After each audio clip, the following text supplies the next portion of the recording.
Self-discipline doesn't need to be hard.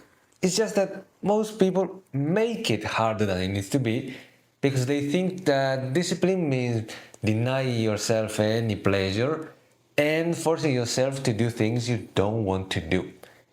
But that's not discipline. That's burnout waiting to happen. Hey there, welcome to the channel. I'm Paolo, and today we're talking about, as you might have guessed, why self-discipline doesn't need to be so damn hard. Here's what not many people tell you. Self-discipline isn't about self-denial. It's about respecting yourself enough that you want to choose what you care about more. So the final decision may be the same in both situations. You refrain from doing something. But one is born out of negative feelings of pain, suffering, and sacrifice, while the other comes from a desire to protect your long-term happiness and goals against the threat of instant gratification. Okay, that may sound corny, but it's true. And it's also true that willpower and self-discipline are not the same. Especially because willpower, you never have it when you need it the most, and it also runs out really fast. So let's take a look at something that actually works. Often we struggle to stay disciplined because we have too many excuses. We blame bad luck, or a lack of time, or other people to explain why we are not living the life we want. Now, how does this relate to self-discipline?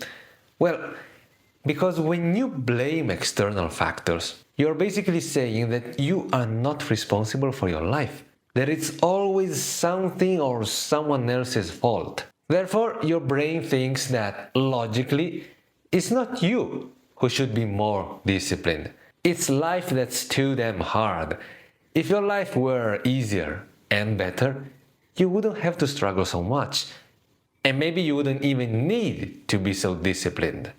But the reality at the end of the day is that no matter what happens, whether good or bad, it's your responsibility to decide what to do with it. And that's great news, because it means that just as you have the power to make your life worse, you also have the power to make it better with your actions, reactions, and decisions. And this is where real discipline starts. You know what really kills self-discipline? Perfectionism. Imagine you wake up one day super motivated, you stick to all your good habits and get a ton of stuff done. But then the next day you are tired, things don't go exactly as planned, and instead of adapting, you just skip everything. That kind of all or nothing mentality makes it impossible to build real self-discipline, which is about always showing up even when it's not perfect. So, for example, you can't read 1 hour as you had planned.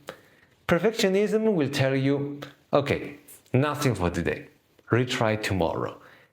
But discipline will tell you, okay, read for 15 minutes. Or maybe the gym is closed today, or there's a downpour of epic proportions outside. Okay, stay at home and exercise for 20 minutes. Or you wanted to work on your side project for 2 hours, but you don't have 2 hours. Do just 30 minutes.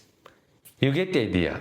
If you want to build the real self-discipline, you need to start by setting a minimum output that you can stick with even on your worst days and makes you feel like, okay, you've done well enough.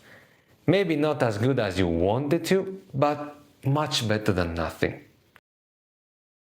Your environment influences your actions way more than you think.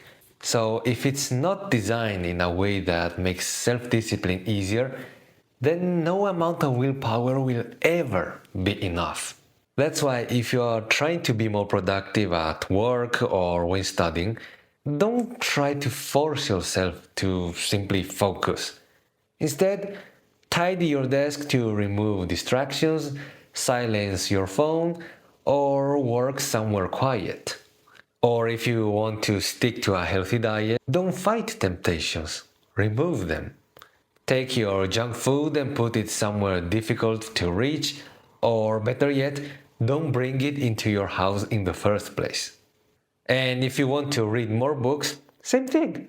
Always carry a book or a Kindle with you and make books in your house easier to grab than your TV remote or your gaming consoles. So basically, don't try to be disciplined. Design your life in a disciplined way.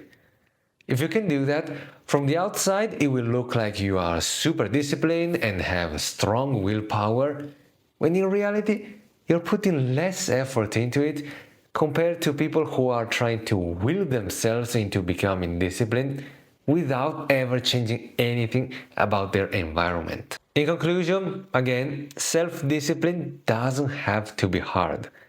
And I hope this video has helped you see that. If you want more content like this, other than my videos, I also have a weekly newsletter where I share quick actionable tips to help improve your life. I link it in the description. Thanks for watching and I'll see you next time. Bye now.